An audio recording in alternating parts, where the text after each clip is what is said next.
Hello and welcome. This is Crowing FPV. Now, I know it's been a little bit since I put out a video, so I'm going to put out a quick little video on how to use Gyroflow real quick. Just a quickie. I mean, nothing fancy, nothing special. I'm just going to show you what I do with one of my files for using Gyroflow.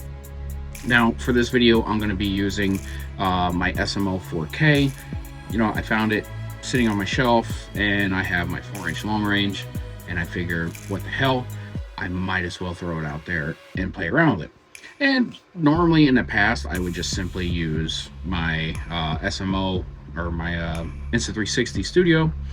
But I'm like, wait a minute, I can be using Gyroflow for this, which is far superior stabilization than Insta360 Studio. So why not give it a shot, see how it works. So this is what I do.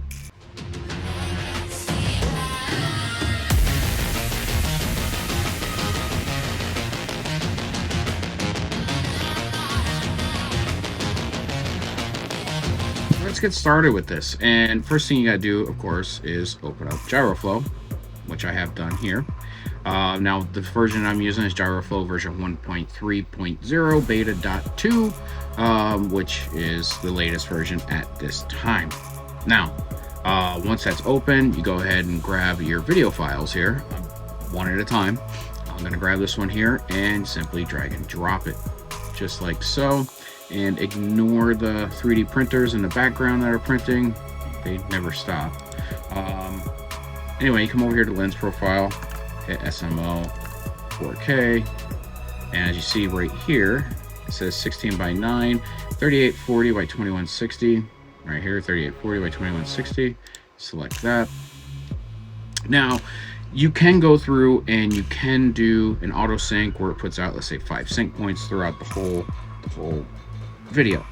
I don't really need that, so I really want to just go from where I started to fly, which is right here. All right, so right there. So I'm gonna press I for in, and then where I land, and believe me, it was just the landing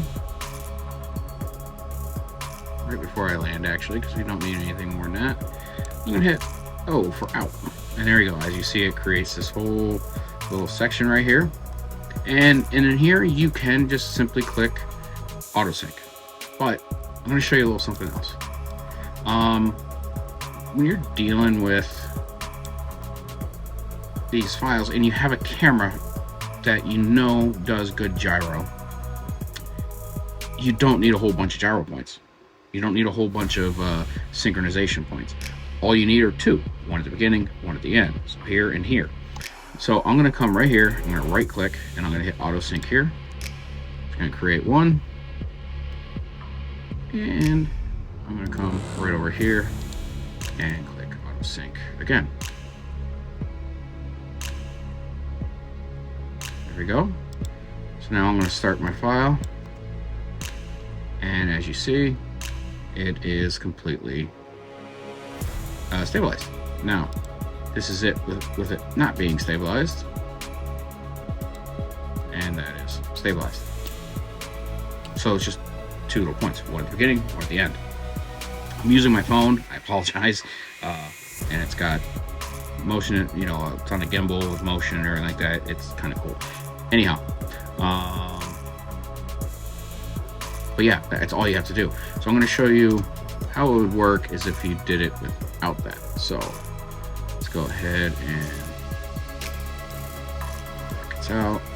Let's remove all sync points, and let's just hit auto sync. There we go. So hit auto sync here and see how this works. So as you can see, it takes a little bit longer, not long though. It takes like 12 seconds.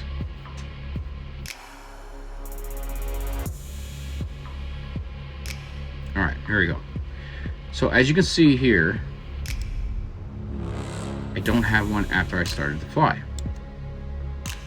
So if you look at it, notice it's all jumbly and janky and stuff like that because it didn't get that one auto sync point right at the beginning. So now your stabilization is completely thrown off.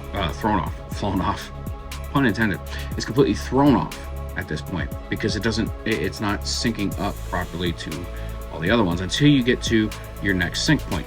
Now it's good because it's using this sync point here and that sync point there. Anything in between there, it's going to stabilize to a degree.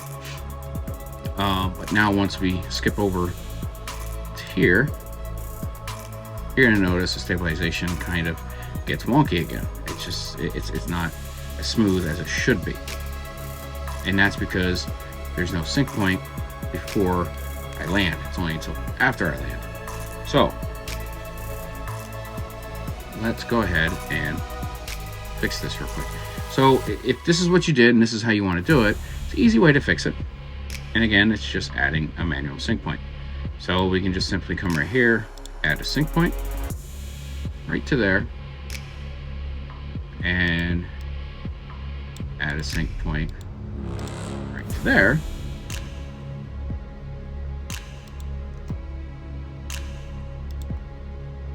And now it's all fixed.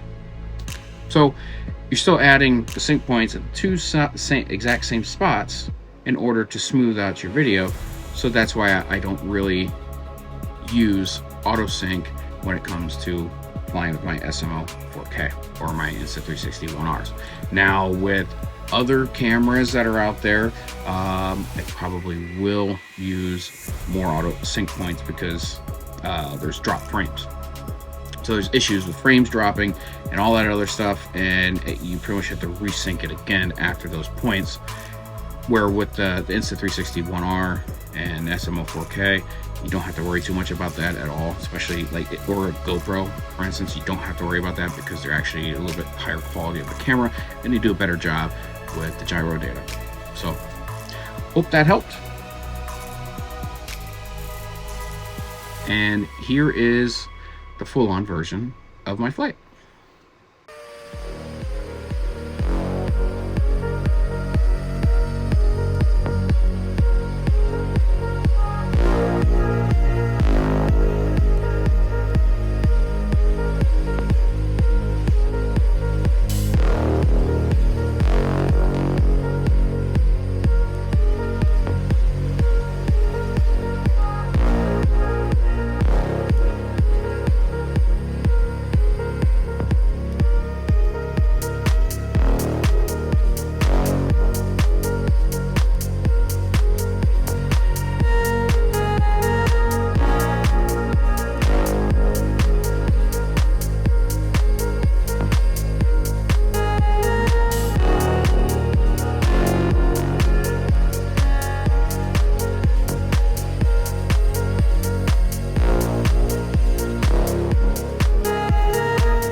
You're the quiet child.